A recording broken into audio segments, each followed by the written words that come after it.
ನಮಸ್ತೆ ತುಮಕೂರು. ರೀಸೆಂಟಾಗಿ ನಾವು ಗಂಗೋತ್ರಿ ರೋಡ್ ನಿಯರ್ SIT ಬ್ಯಾಕೆಟ್ ಹತ್ರ ಲೊಕೇಟ್ ಆಗಿರೋ ಬಾಲಾಜಿ ಕೆಫೆ ಅಂಡ್ ರೆಸ್ಟೋರೆಂಟ್ನ ವಿಸಿಟ್ ಮಾಡಿದ್ವಿ. ಇಲ್ಲಿನ ಆಂಬಿಯನ್ಸ್ ಅಂತೂ ಸಖತ್ ನೀಟ್ ಅಂಡ್ ಕ್ಯೂಟ್ ಆಗಿದೆ. ನಿಮ್ಗೆ ಇಲ್ಲಿ ಜಸ್ಟ್ 99 ರುಪೀಸ್ಗೆ ಅನ್ಲಿಮಿಟೆಡ್ ಬಿರಿಯಾನಿ ಸಿಗ್ತಾ ಇದೆ. ನಾವಿಲ್ಲಿ ವೆಜ್ ಪಿಜ್ಜಾ, ಚಿಕನ್ ಮೋಮೋಸ್ ಹಾಗೆ ಸೂಪ್ ಟೇಸ್ಟ್ ಮಾಡಿದ್ವಿ, ಚೆನ್ನಾಗಿತ್ತು. ಇಲ್ಲಿ ಸಿಗೋ ಹಾಂಗ್ಕಾಂಗ್ ರೈಸ್ ಹಾಗೆ ರೋಟಿ ಜೊತೆ ಪನ್ನೀರ್ ತುಫಾನಿನ ಟೇಸ್ಟ್ ಮಾಡಿದ್ವಿ. ಇದಂತೂ ಮಸ್ಟ್ ಟ್ರೈ ಅಂತಾನೆ ಹೇಳ್ತೀನಿ.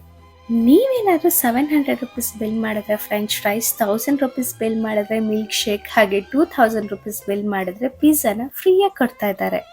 ನೀವಿಲ್ಲಿ ಬರ್ಡೇ ಎಂಗೇಜ್ಮೆಂಟ್ ಕೂಡ ಮಾಡ್ಕೊಳ್ಬಹುದು. Up to 100 members seating capacity ಇರೋ ಪಾರ್ಟಿ ಹಾಲ್ ಇದೆ. ಬರ್ಡೇ ಡೆಕೋರೇಷನ್ 700 ರುಪೀಸ್ ಇಂದ ಸ್ಟಾರ್ಟ್ ಆಗುತ್ತೆ. ಹಾಗೆ ಪ್ರೈವೇಟ್ ಪಾರ್ಟಿ ಸ್ಪೇಸ್ ಕೂಡ ಅವೈಲಬಲ್ ಇದೆ. ಅಷ್ಟೇ ಅಲ್ಲದೆ ಇವ್ರದ್ದು ಬಾಲಾಜಿ ಪಾರ್ಟಿ ಮೇಕರ್ಸ್ ಅಂತ ಶಾಪ್ ಕೂಡ ಇದೆ. ನಿಮ್ಗೆ ಇಲ್ಲಿ ಎಲ್ಲಾ ತರದ ಡೆಕೋರೇಷನ್ ಐಟಮ್ಸ್ ಹಾಗೆ ಗಿಫ್ಟ್ ಐಟಮ್ಸ್ ಕೂಡ ಸಿಗುತ್ತೆ.